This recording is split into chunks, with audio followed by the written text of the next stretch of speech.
Bienvenidos a la sección Entrevistas del curso Derecho Internacional Humanitario, Lecciones Aprendidas, Desafíos Actuales. Hoy tenemos el honor de contar con Eduardo Kundins, que es coronel del Ejército Argentino, egresado del curso de Mandos Superiores del Ejército y curso superior de las Fuerzas Armadas, licenciado en Estrategia y Organización, magíster en Estrategia y Geopolítica y doctor en Relaciones Internacionales por la Universidad de El Salvador.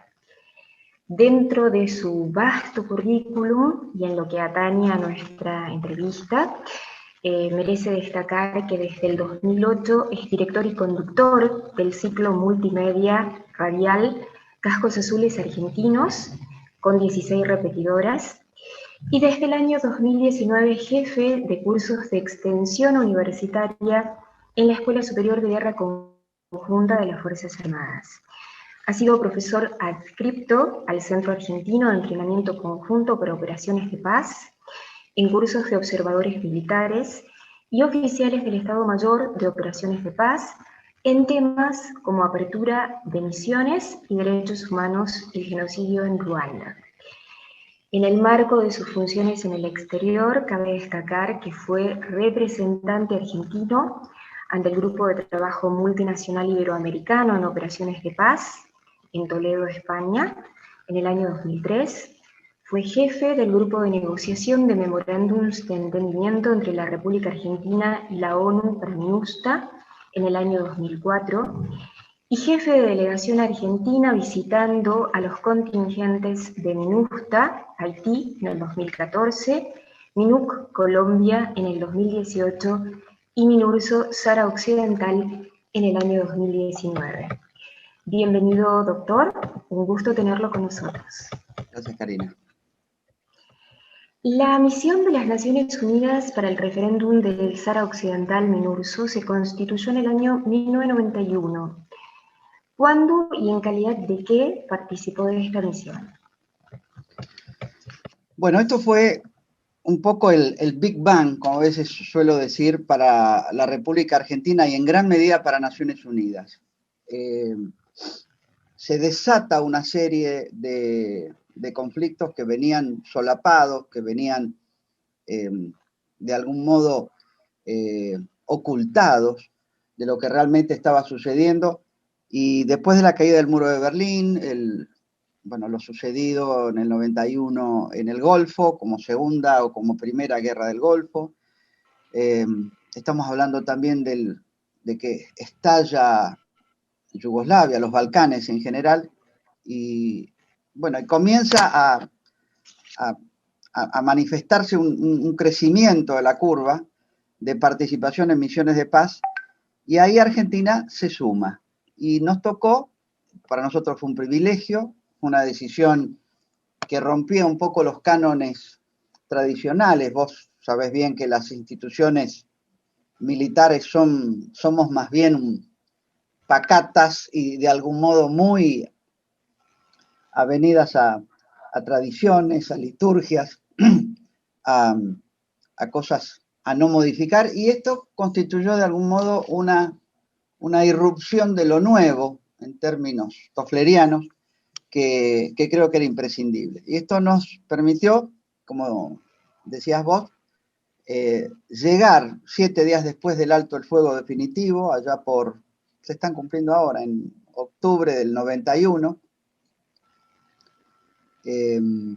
un grupo de 7 argentinos, e ininterrumpidamente desde aquel entonces hasta ahora hay una delegación argentina. Ahora mismo me acaba de llegar la lista de los nuevos 3 muchachos de varias fuerzas que están yendo para las doradas arenas del Sahara Occidental y para una sociología dura, complicada, un pueblo de algún modo desconocido, la irrupción de los espíritus imperiales, de la cual podemos llegar a hablar a todo lo largo porque lo atraviesa todo. Así que, volviendo a la pregunta, fui como observador militar. Inmediatamente nos fueron disgregando, superficie no faltaba. La broma que solíamos hacer era que estábamos en la playa, solo que hasta el mar había 450 kilómetros. Y realmente esa fue una de las grandes novedades de cómo la geografía, esa arena que uno imagina, que en realidad es más un polvillo rojizo más que la arena que uno sueña, y los oasis no son como salen en Hollywood,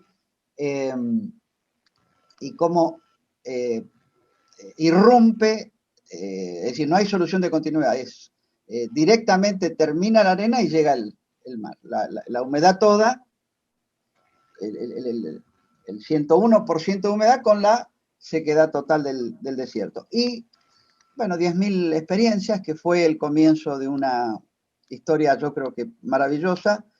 En nosotros, de algún modo, se estaba expresando la República Argentina en una vocación, en una voluntad de paz en el mundo, y metiéndonos en los pliegues de lo que eran los conflictos. Intentando conocer, quedamos absolutamente sorprendidos, porque uno convivía diariamente con, es decir, las delegados de las 5 potencias mundiales, comprometidos también en estos procesos de paz, que habrá mejores, yo no tengo dudas, pero que al menos requiere compromiso. Y bueno, y ahí estaba Argentina y estábamos nosotros, y bueno, con unas rutinas diarias que no creo que sean fundamentales, pero de algún modo era el famoso tema de la interposición. Estar con los beligerantes, con el riesgo que ello supone, tratando de que no escalara el conflicto o que no se manifestaran acciones que podrían ser interpretadas como una escalada del conflicto, y por lo tanto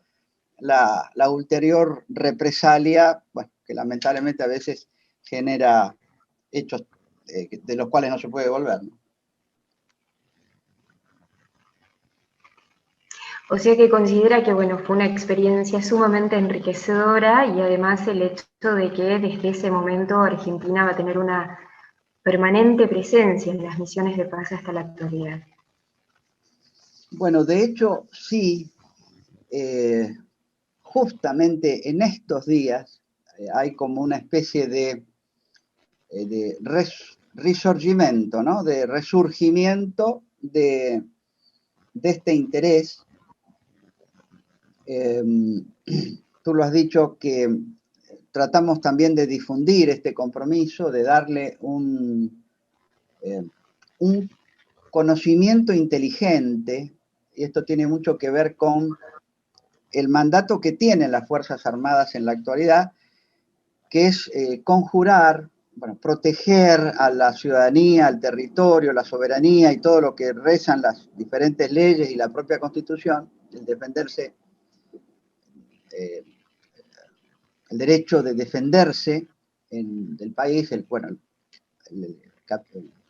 artículo 51 de la Carta de San Francisco, la legítima defensa. Pero esto es imprescindible, conocer al eventual, al hipotético agresor. Y este conocer al hipotético agresor nos lleva a esta sorpresa de conocer culturas, criterios, filosofías, cosmovisiones absolutamente desafiantes. Y esto es un poco la deformación grata, la buena deformación que tiene el militar en comprender cómo a veces se desatan conflictos. Hoy ya casi no podemos hablar de guerras, por nimiedades, por cuestiones absolutamente atávicas, por cuestiones, a ver, uno necesita un tercero muchas veces para resolver los propios problemas. La primera condición de un consultor, de un asesor, es esa tercera posición, es ese ojo desnudo, ese ojo despojado, que permita estar haciendo ver cosas que los contendientes no están enceguecidos. Bueno, Harvard de manual en negociación, ¿no? Esto es tal cual, tal cual. Coronel, ha tenido otras experiencias en misiones de paz. ¿Puede contarnos algunas de esas vivencias? Sí, a partir de ahí uno ya cuenta con un expertise y con un algo adicional a aportar. Así como las guerras van cambiando de una forma dramática, dolorosísima, con expresiones que sorprenden, hasta quisiera no referirme a episodios que han sucedido 5 o 6 años atrás, agraviantes para la condición, para el, para la civilización, para el ser humano. De algún modo esto fue una hermosa coincidencia de reunión sudamericana, latinoamericana. Nos vimos en algún momento con países hermanos que en algún momento también tuvimos diferencias importantes. Y bueno, esto fue como el factor de la enzima, como un efecto catalizador. La enzima es aquel componente que permite que dos elementos se combinen sin formar parte final de ese. Y de algún modo esto colaboró en conocernos, compartir, estar codo a codo, estar lado a lado, en inicialmente ejercicios. Ahí se sumó todo el resto de América, y así fuimos transitando un tiempo hasta que en un momento dado me toca ser jefe humanitario, el jefe del departamento humanitario, el Chief Humanitarian Officer de Chipre. Y también ver una realidad también dolorosa, como los chicos que eran hijos de un matrimonio turco, chipriota y greco-chipriota, la mujer, bueno, dramas de que no podían ser tolerados de un lado o del otro de un muro que sigue existiendo, una división que en el mundo sigue existiendo, y fenómenos en los cuales uno se sentía como el mayordomo de la pareja rica desavenida en que la señora le pide la sal, va hasta la otra punta de la mesa, y dígale a la señora que no le doy nada, y entonces uno se sentía como el mucamo de estar llevando, muy digno por supuesto, ¿no? Porque de algún modo, si no existiera ese vehículo, esa posibilidad de enlace, así sea por interpósita persona, por un tercero, capaz que de ahí el punto de corte hacia una hostilidad era inminente, y tratar de plantear temas. Te voy a dar un solo ejemplo. No importa quiénes son, si los greco-chipriotas del sur o los turco-chipriotas del norte, pero las abejas, el colmenar de uno de los apicultores, fue a libar de las flores del otro lado del muro. Entonces el planteo, no, tampoco muro porque no había, el planteo era de quién era la miel. Y así como de quién era la carne, porque la cabra había ido a comer. Bueno, este tipo de forzados incidentes que se procuraban mantener de una forma casi planeada, deliberada, para sostener el conflicto. Y sacamos una conclusión. Aparentemente las islas necesitan, como esto se tendría que ver en teoría psicológica, en psicología avanzada, necesitan expresarse y necesitan no estar aislados jugando con las palabras. Entonces necesitan de algún modo internacionalizar su problema para que sea percibido por el resto. A tu pregunta entonces, de una isla en Chipre, me tocó luego Haití. Y ahí de vuelta se juntan estos acontecimientos. De Haití, yo tengo que decirlo en un término un poco cobarde, digo, me animé y fueron, porque en ese momento quizá la experiencia acumulada me llevó a ser jefe del departamento humanitario del Estado Mayor Conjunto en el año 2004, y veíamos con preocupación cómo estaban recrudeciendo el fenómeno de este país tan curioso, tan extraño, que fue el primer país que gritó libertad en Sudamérica, en Latinoamérica, 1804. Y el día que festejaban sus 200 aniversarios, colapsó. Colapsó y así como existe un Sarajevo en el, digamos, en el hemisferio oriental, en el occidental está Gonaïves. Y ahí fue el contingente argentino.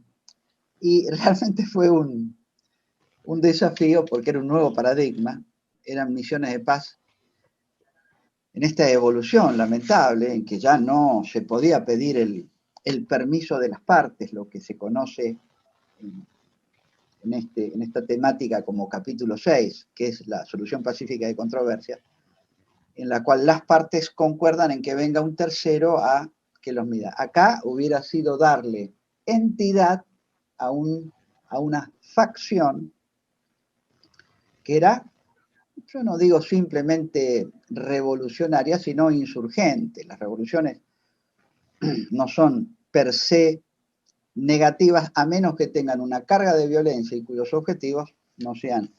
Acá el problema fundamental que se planteaba era la muy probable exportación, no es la teoría del derrame, pero es una suerte de derrame o exportación del conflicto o de la inseguridad al terreno internacional. Y eso es lo que motivó a Naciones Unidas. Y bueno, y muy felices fuimos con una serie de pautas, con una serie de criterios. Y bueno, y ahí también fue bastante complicado convencer a nuestros pares militares de que había que desaprender muchas de las cosas del pasado para aplicar estos nuevos criterios que nos pedían las Naciones Unidas para colaborar con nuestros hermanos haitianos en esta isla queridísima que la conocimos lamentablemente gracias a este evento y que también nos permitió una vez más estar codo a codo toda Sudamérica colaborando con nuestros hermanos de la región. Entonces ya no era el ABC que alguna vez fue famoso y doloroso del distanciamiento Argentina-Brasil-Chile, sino que con nuestros hermanos chilenos, nuestros hermanos brasileños, uruguayos, etcétera, etcétera, etcétera, fuimos construyendo un poco las condiciones para que los propios haitianos se dieran sus propias instituciones.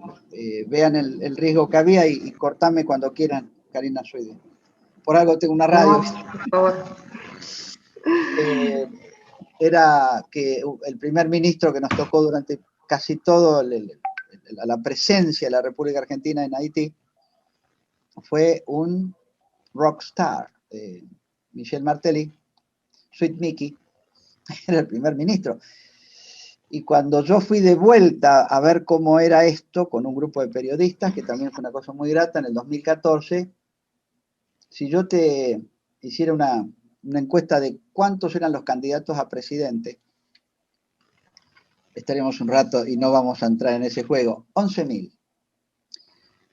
11.000 querían ser presidentes con 7 millones. Un poco la población, no, más de la población de Tucumán y la superficie de Tucumán es más o menos Haití. Y tenían, eso habla de la baja calidad institucional en estos países que, bueno, lamentablemente generan este tipo de distorsiones. La verdad que el tema de Haití es un tema muy complejo en las relaciones internacionales y parece que no tiene fin. Coronel, si bien hay un amplio plexo normativo en materia de comportamiento de los beligerantes en situaciones de conflicto armado, ¿por qué Naciones Unidas elabora las reglas de empeñamiento para sus miembros de las operaciones de paz? Acá hay que definir un tema. Vos recién, Karina, nombrás los beligerantes. Los beligerantes de algún modo son los actores y tiene que haber un neto corte de diferenciación con el peacekeeper que llega y que tiene un compromiso. Es decir, nosotros tenemos, aún hoy, y después de mucho tiempo de haber estado en las misiones, y hemos convivido con 2 amigos, infinidad de anécdotas, ¿no? Muchas muy dolorosas, pero amigos que no podían ser entre ellos y uno los triangulaba como para administrarles la amistad, algo muy loco. Pero un primer principio es la imparcialidad, el otro principio es la neutralidad. Hay también algunas teorías que ser neutro en algunos casos supone no ser, sería ser parcial, porque normalmente hay siempre un bando, un factor o uno de los beligerantes, y a veces no tan marcadamente como beligerantes, porque no se manifiestan en una guerra abierta y acordada. Entonces es imprescindible fijar criterios. Y yo me anoté como esas, ¿viste estas tablitas que uno puede decir con la primera palabra y con la segunda combinada, de cualquier modo te va a salir lo mismo? Y me había estas ROE, las Rules of Engagement, como un código de conducta o pautas de comportamiento o criterios de desempeño o normas de desenvolvimiento o convenios de actuación. Es un poco como las normas de urbanidad en que dime cómo te comportas en la mesa y diré qué tan educado, bajo un determinado criterio, puede uno ser. Y acá también hay que fijar un criterio en que es imprescindible. Esto yo se lo escuché a mí me tocó recibir en la República Argentina, exponerle a Donald Rumsfeld. Seguramente muchos tendrán su propia opinión, a favor o en contra, pero en el medio creo que no va a haber ninguna. Y llegó en el año 2005 cuando, me acuerdo que en ese momento había un promedio de 3 marines por día que morían en Irak. Entre Irak y Afganistán. Estamos hablando de 2005. Él vino acá por una misión que no viene al caso. Y yo decía, ¿cómo lo puedo llegar a sorprender? Y bueno, justamente lo que teníamos en nuestras espaldas era un muy buen desenvolvimiento en Haití. Y en un momento él lo dice en inglés, que lo de las reglas de empeñamiento era fundamental, porque el supuesto enemigo es como que va tanteando el lugar donde le permitan más, y ahí va. Entonces, un dispositivo, como puede uno soñarlo en las guerras antiguas,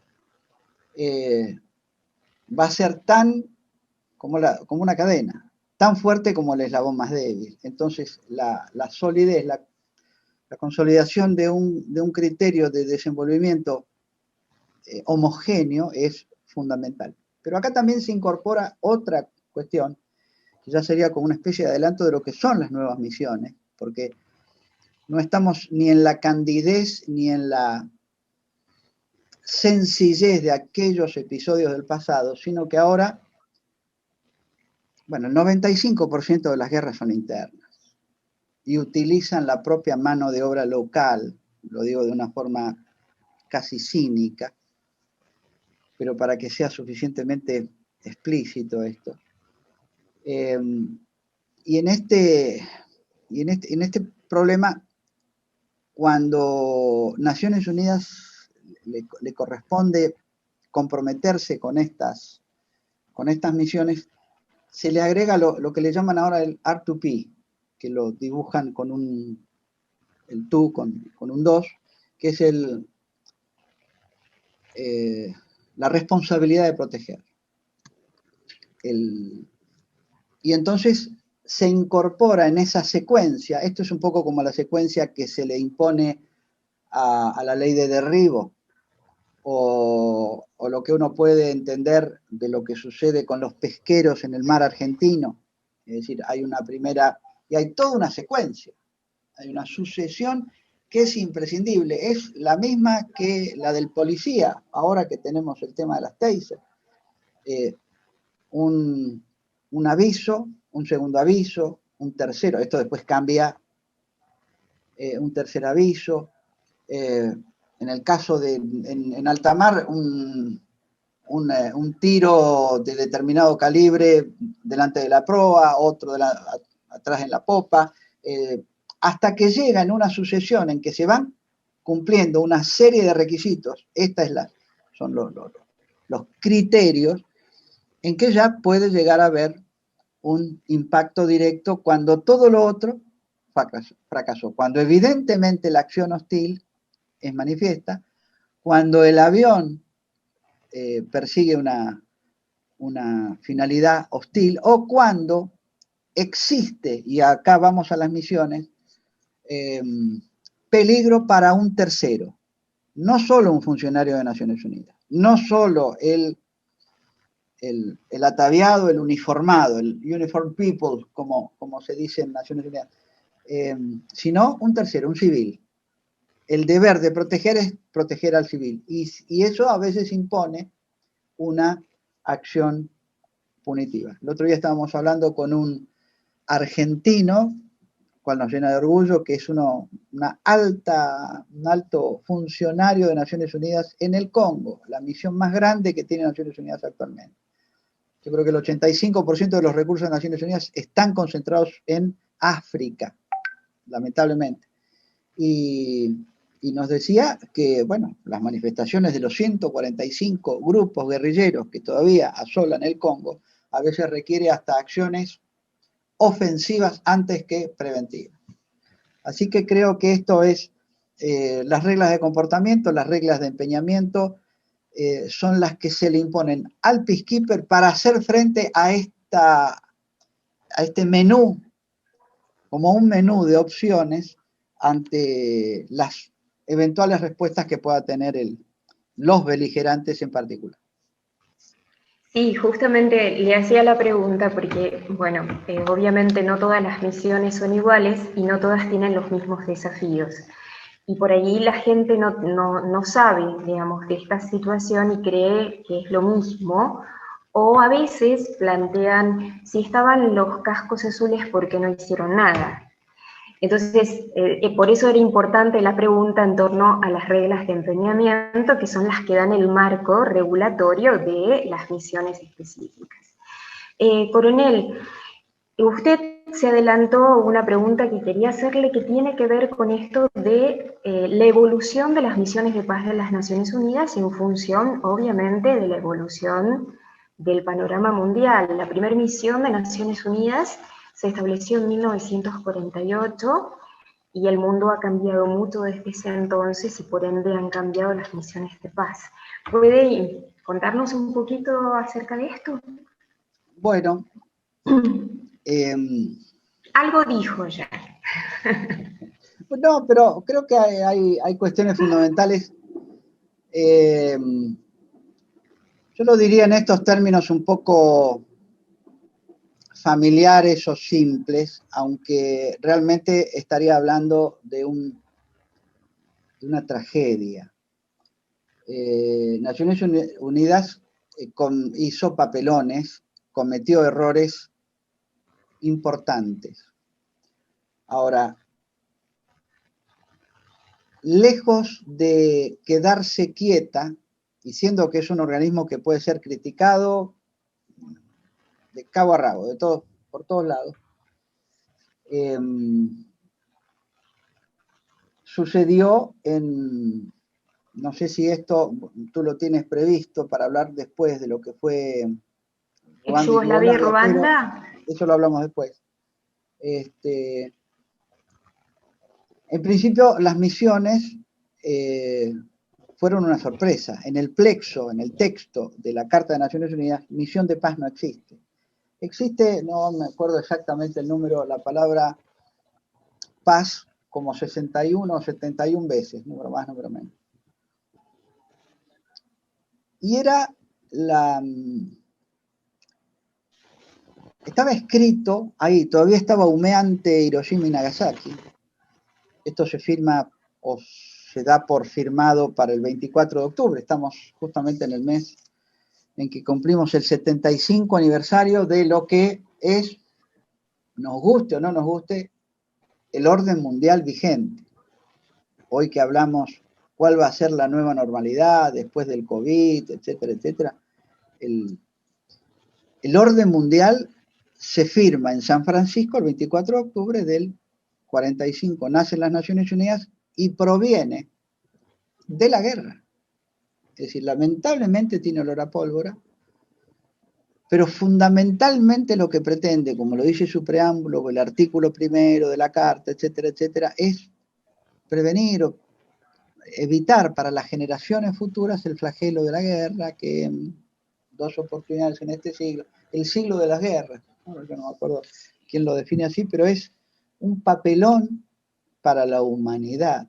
Fue el siglo más sangriento de la historia universal. Y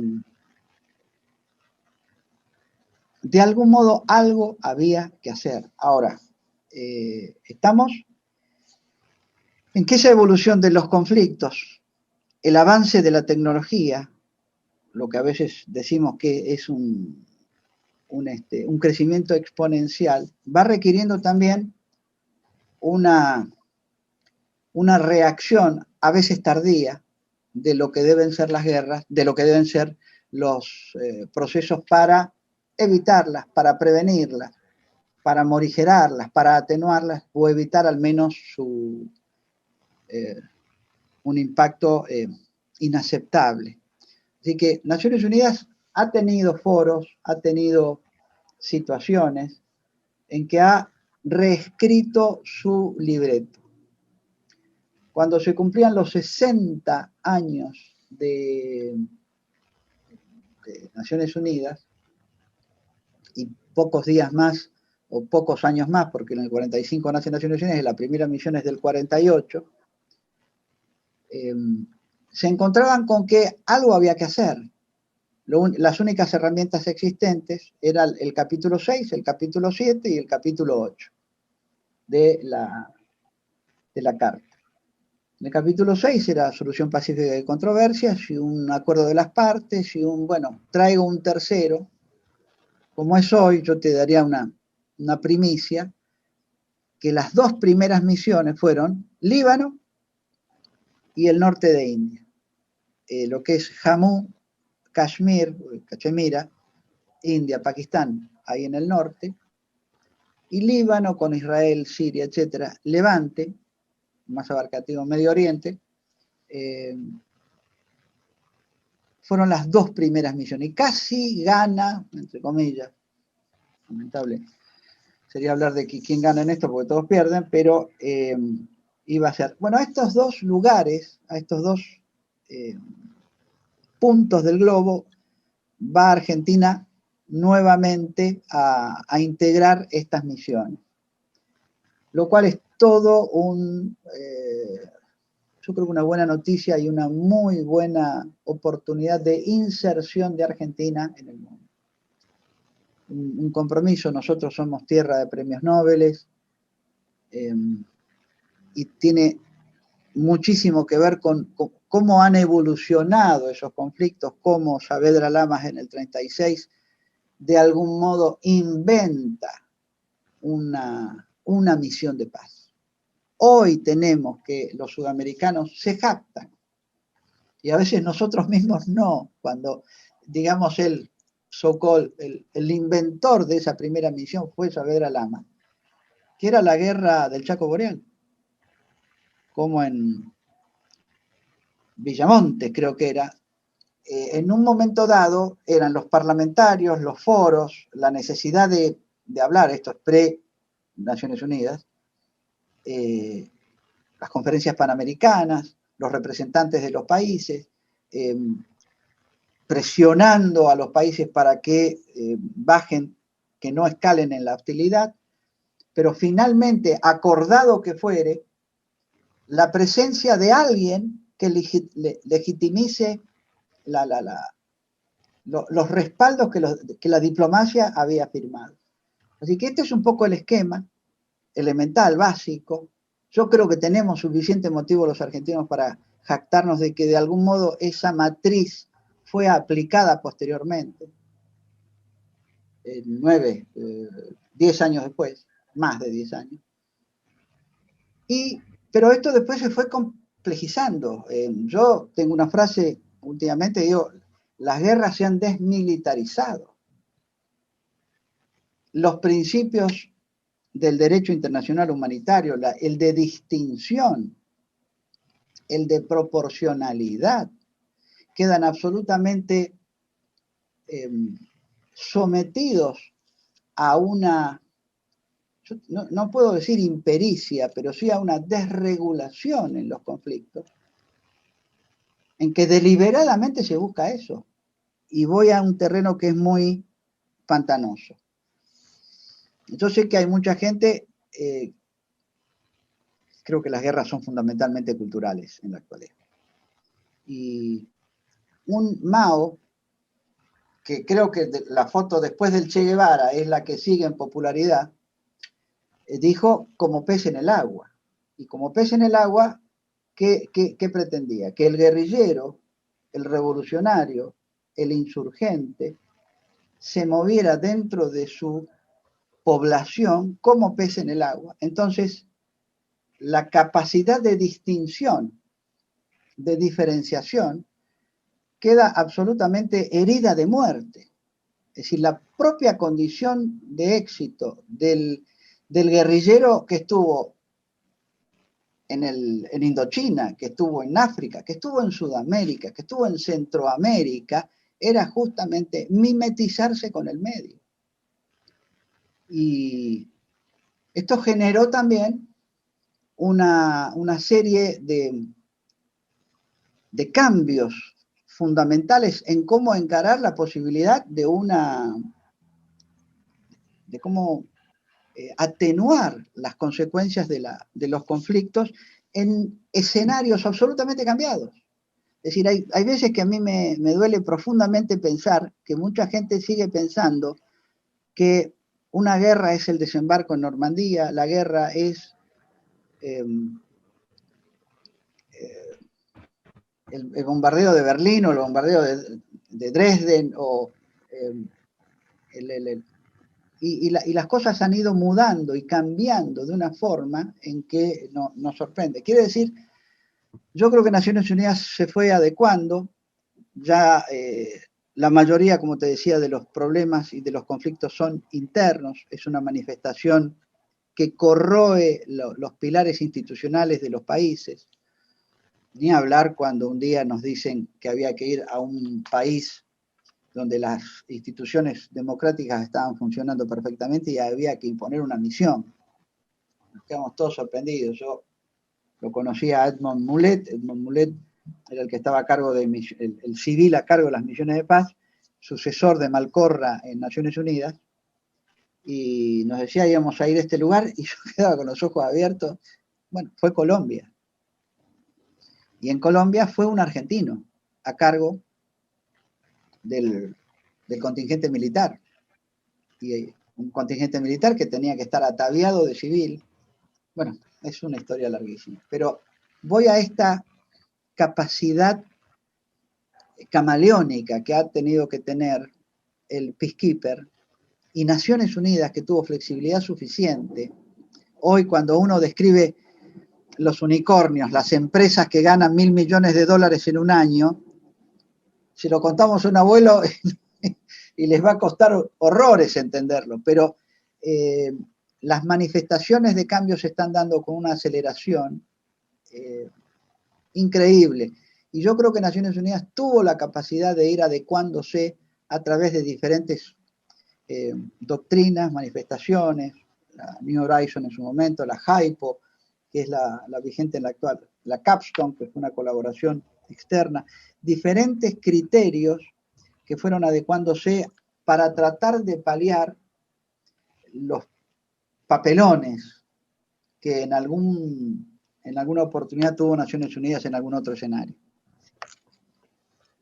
Sí, justamente en esta mutación y en esta adaptación de Naciones Unidas a los conflictos emergentes, fue muy paradigmático en la década del 90, posguerra fría, cómo en pleno territorio europeo el conflicto de la ex Yugoslavia ponía en jaque los principios más elementales de humanidad, y paralelamente en Ruanda se llevaba a cabo el genocidio ruandés. ¿Cómo evalúa el rol de las Naciones Unidas en ambos conflictos? Quiero decir, a quemarropa, burocrático. Muchas veces lo que se tiene de fortaleza se tiene de debilidad, en un yin-yang permanente. Tomo el caso recién de Colombia, en el cual había toda una puesta en escena, un léxico con neologismos de todo tipo.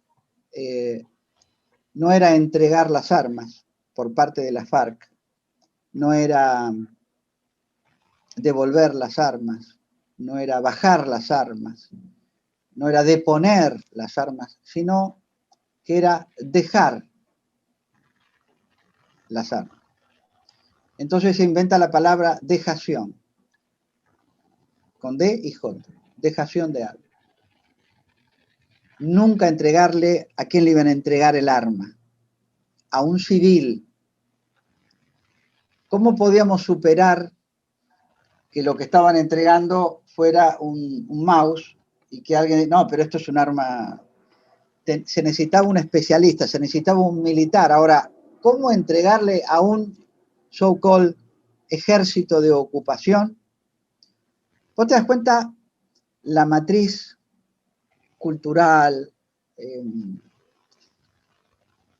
yo hasta diría metafísica que hay en todo esto. El simbolismo que yo estuve en Cartagena, en el palacio, donde vestidos de blanco todos, inclusive el presidente argentino, firmaron bueno, el acuerdo definitivo. Hay toda una simbología, pero volviendo a esto que es lo fundamental. A mí me tocó, como vos lo has dicho, en algún momento ver el tema Ruanda a través de lo que muestra Hollywood. Entonces, la colaboración para un curso de Derechos Humanos en el CAECOPAS, en el Centro Argentino de Entrenamiento Conjunto para Operaciones de Paz, consistía en que ellos vieran una película, la película, quien la quiera ver, es Shooting Dogs, tirándole a los perros, en donde había toda un contrasentido, como se dice, yo lo digo ahora contraintuitivamente, un perro estaba comiendo un cadáver y entonces el sacerdote que estaba protegiendo un grupo que estaba amenazado, que estaba cercado, le dice al peacekeeper, con su boina azul, con su casco azul, que también no le pueden tirar a los perros. Y ahí es un poco el título de la... Bueno, creo que la estoy spoileando, perdón. Y ahí yo creo que se confirma esta incapacidad de reacción que venía burocráticamente más lenta que la modificación y la escalada de los conflictos, pero más que nada la mutación. Yo estaba dejando para el final, pero la cantidad de descripciones de lo que son las guerras en la actualidad, de los conflictos en la actualidad, de la tercera especie, la irrestricta, etcétera, etcétera, y mil más, no dan abasto para poder enfrentar el cómo resolverlas, el cómo prevenirlas, el cómo enfrentarlas. Y en aquel entonces existía lo que era un mandato, del típico mandato light, del típico mandato expresado en términos totalmente correctos políticamente, pero indefinibles. Entonces, no el darle una vuelta más hubiera sido una intervención en Ruanda, lo que no era deseado. Existen mandatos también y restricciones, que le llaman cabits, por parte de cada país a sus tropas. Entonces el tema de Ruanda tiene muchísimo que ver con Holanda, con Bélgica. Holanda mismo en su momento, hasta hace muy poco, hizo toda una muestra una demostración de lo que había sido el fracaso y yo le digo papelón por darle un nombre, pero lo que sucedió en Ruanda fue terrible, 800.000 muertos en 100 días. Hay una jueza argentina que tuvo que ver con esto y creo que saca una película que se llama Los 100 días que no conmovieron al mundo, 8.000 muertos por día. Y nosotros planteamos estos temas, y volviendo a lo que era la clase esta de Ruanda, que yo te decía, de Shooting Dogs, le preguntaba a los alumnos cuál había sido la escena, cuál había sido el comentario, cuál había sido el aspecto, 2 o 3 ítems, que ellos identificaban como el más importante en un caso y otros factores más. Entonces, la gran meta conclusión de esto era que ellos mismos, en un ambiente, viendo la misma película, en un aula, todos conocidos, probablemente compartiendo visiones y filosofías y culturas, no se ponían de acuerdo. Así que esto creo que es lo fundamental que debe existir en este tipo de conflictos. No se ponían de acuerdo, había intereses imposibles de contrarrestar, y lo terrible es que muchos encuentran o creen que es la violencia el modo de imponerse. A mí me tiene terriblemente preocupado, me tiene preocupado en Sudamérica, me tiene preocupado en Argentina, en que todavía exista una apología, exista una épica por la vía violenta. Y la vía violenta también existía atávicamente en el otro lugar, que también ya no con la denominación de genocidio, sino con la matanza de Srebrenica, por ejemplo, en los Balcanes. Era percibible, era detectable. Yo rescato un aspecto al menos, la sorpresa que traían nuestra gente que venía de los Balcanes, de esos primeros batallones que fueron a colaborar con un Profor, que no podían creer el odio que se tenían unos con otros. Había un peacekeeper que me decía, el albano kosovar estaba sentado en el cordón de la vereda, digo el albano kosovar como el serbo kosovar, y uno le preguntaba qué está, no, estoy acá esperando. ¿Y sabes lo que esperaba? Que su vecino, al contrario, el serbo o el albano kosovar, el otro, cuando se fuera, él iba y le quemaba la casa. Ha habido casos de hijas muertas a manos de sus padres porque habían contraído matrimonio o estaban en... Entonces, alentar este tipo de grietas, o como queramos llamarlas en el mundo, estos quebrantos internos, estas sociedades que se fracturan, que se debilitan, que se fragilizan, que implosionan, es terrible. Y esto requiere un aspecto que es un desafío, que el peacekeeper se meta en el conocimiento cultural de estas sociedades, como para tratar de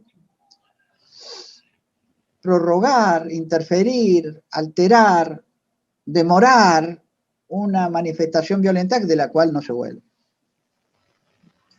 Sí, realmente el odio interétnico manifestado en ambos conflictos fue impresionante, con manifestaciones extremadamente crueles que de hecho llevaron al establecimiento de 2 tribunales internacionales ad hoc, como el de Yugoslavia y Ruanda, para juzgar este tipo de crímenes, porque realmente los peacekeepers estaban asombrados de los horrores que vivenciaban y que evidenciaban dentro de la población civil.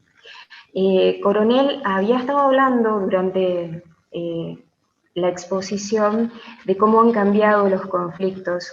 Coincido plenamente en usted que justamente el principio de la responsabilidad de proteger es uno de los más problemáticos y un desafío muy grande para Naciones Unidas hoy en día, donde encontramos que Los conflictos de resolución tradicional ya no existen prácticamente, que nos encontramos con conflictos internos donde hay partes beligerantes que no son estatales, que no tienen conocimiento del derecho internacional humanitario, no lo tienen incorporado en su cultura o no les interesa aplicarlo.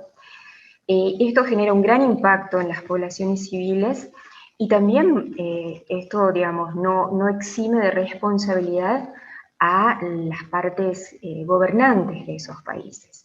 Me refiero con esto a Yemen y Siria, por ejemplo, donde hay además en juego intereses de otras potencias. Que parece ser que en este contexto el rol de Naciones Unidas es bastante limitado. ¿Qué opina al respecto? ¿Comparte esta opinión? Es la pregunta, es el tema, es el gran problema que tenemos ahora. Así como después del 94 y 95, este papelón de la humanidad generó una introspección por parte de Naciones Unidas en la curva de participación en conflictos por parte de Naciones Unidas en misiones de paz. El punto más bajo que tuvo Naciones Unidas fue junio-julio del 99. En el año 2000 se hace el informe Brahimi, y que justamente era el mea culpa de Naciones Unidas de cómo se habían encarado esto. Tanto Brahimi como Lakhdar Brahimi, como varios otros funcionarios de prestigio en Naciones Unidas del mundo, son diplomáticos todos ellos, se habían dado cuenta que se necesitaba una actualización de Naciones Unidas para hacer frente a esta problemática. Y así surge lo que de algún modo fue el informe del alto panel, el JAIPO, para operaciones de paz, y se habla ya de mandatos robustos. Entonces la robustez es justamente algo que normalmente un sector de la ideología mundial no las acepta del todo. Sin embargo, todos los países del mundo participan. Los 5 potencias tienen fuerzas desplegadas en las misiones de paz. De algún modo también uno puede llegar a pensar que es una forma de involucrarse, una forma de estar observando cómo esto funciona, y es un informe indirecto que le llega al... Y acá va la palabra. Creo que estamos siendo testigos de una era de neoimperialismo. Yo creo que después del 45 y cuando viene lo que es la paz atómica, o la paz caliente, la Guerra Fría, o como queramos llamarlo, en el que mutuamente entendemos que seguir el choque de estos dos imperios, y estoy hablando de Washington y Moscú, era inviable, porque era la destrucción mutua asegurada. Se terceriza la guerra. Y acá empezamos a hablar de estas. Se terceriza la guerra, se privatiza la guerra. Y esta forma de llevar adelante los conflictos, que ya no se llaman más guerra, el derecho internacional, viste que ya cataloga lo que es el CANI, conflicto armado no internacional o conflicto armado internacional, porque hasta el punto va que las guerras han cambiado tanto que ya no se llaman más guerras, se llaman de otro modo. Y esto es bueno que se discuta, es bueno que se debata, es bueno que se difunda, porque nos enfrentamos con ya no fantasmas, sino con realidades que son terribles. Y acá llegamos a la conclusión que hoy, creo, y desde el 45, todos son guerras proxy, todas son guerras subrogadas, que echan mano al recurso humano local para justamente sostener estos conflictos. Y me hago cargo de lo que digo, Esto fue así en toda el África, fue en toda Sudamérica y Centroamérica, fue en Indochina, como ya lo dijimos, fue en que dos potencias fueron a lo que Carlos Escudé llama el realismo periférico, a la periferia del mundo, otros lo llamarán el tercermundismo, los países que no están, pero que estaban siendo motivo de disputa. Los imperios lo que tienen esa deformación natural de expandirse y de ir captando. Es como el juego, el juego del Tej, a ver cuántos países dominan. Y tan crudo como esto, como este lúdico de competir, como fue la carrera espacial, como tantos otros, y a ver cuántos nuevos países puedo llegar a tener. La cantidad de países comunistas o pro capital, por algo se llama Liberia, qué pasó con Angola, qué pasó, bueno, con tantos otros países, para dar solamente los ejemplos, porque si no sería... Pero hoy, como decías bien vos, en Yemen, yo lo defino de una forma poco aristotélica, es una forma un poco burda, digo, son dos borrachos que vienen a pelearse a mi cristalería. Finalmente el que pierde es el cristalero, es el dueño del local, porque lo que está pasando en Yemen, o lo que pasa en Siria, o lo que pasa en Libia, pero es también lo que pasó, sí, en Chile, en Argentina, en Uruguay, etc. Es un desembarco de ideas que aprisionan a la gente y las impelen, las impulsan a adoptar un pensamiento mágico que lo lleve a este tipo de cuestiones. Y vamos al caso, y esto para quizá ir cerrando este tema, lo que pasa hoy, a esta hora, en estos mismos momentos, en Nagorno-Karabaj. Finalmente es Armenia y los azeríes, los azerbaiyanos, es Arsat o Artaj, no sé pronunciar bien ese país, esa república inventada que está en el medio como una especie de estado tapón. No están los ingleses para inventar estados tapones en el mundo como Pakistán y Uruguay. Pero, ¿qué pasa? Detrás de los armenios está Rusia, el imperio ruso. 1721, 1917, los zaristas. Pero después vino el zarismo soviético. Y la facha de Mr. Putin como el zar de todas las Rusias, y no es demasiado discordante. Y por otro lado, será Erdogan o quien sea, el Imperio Otomano, el cierre de Sofía, el deseo de nuevamente unir Estado con religión, está atrás de Azerbaiyán. Y por las dudas también, los persas, el imperio persa con Irán está también. Entonces, de vuelta, y perdón este giro didáctico, para que uno lo refuerce esto, son dos personas, dos locos que se vienen a pelear a un país, y es como el chiste de cuando se pelean los elefantes, lo que pierden son las hormigas. Lo que está lastimando acá es justamente a los pueblos que son... estoy con un problema de garganta, perdón. Perdón, No, por favor. Así que yo creo que esto es hoy, estos son hoy las guerras actuales, las subrogadas,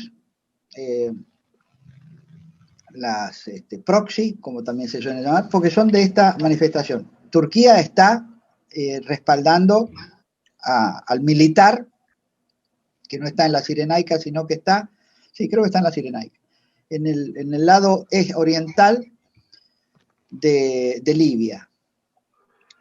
Líbano y Siria, bueno, Siria con Irán, Hezbollah en el sur, bueno, son todas manifestaciones de terceros países que intervienen, que influyen y que tienen esa deformación, esa necesidad de expandirse y generan este tipo de problemas en otros lugares del mundo, de los cuales nosotros no estamos exentos, porque todavía tenemos un residuo de aquellas manifestaciones en donde mucha gente quedó convencida que la violencia era el camino. Porque si sacamos una fotografía a la Sudamérica completa, pareciera como que muchos gobernantes bajaron de Sierra Maestra del día anterior. Cuba ha sido un satélite del imperialismo soviético. Y bueno, lamentablemente generan este tipo de rostro. Bueno, ahora estaba recordando últimamente el problema de los misiles, etcétera. Pero también los que están detrás son los imperios, el espíritu imperial que todavía nos sigue lastimando. Sigue teniendo plena vigencia.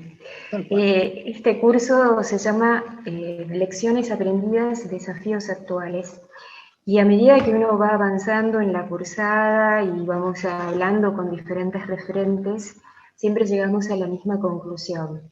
No hemos aprendido mucho y hay muchos desafíos por delante. Muchísimas gracias, coronel. Un verdadero honor tenerlo con nosotros. Hasta pronto. Bueno, soy yo el agradecido, Karina, esta oportunidad, esta posibilidad. Quiero ser hombre de difusión, persona de difusión, dar a conocer esto. Me encanta que estén llevando adelante esto y que la Argentina pueda salir de esta modorra de creer que los problemas los tienen otros, porque realmente nunca, como digo, el diablo va a venir con tridente y vestido de colorado. No, se nos va a presentar de una forma absolutamente inadvertida y así estallaron muchos de los conflictos que hoy siguen asolando a la humanidad y que se cobran millones de vidas.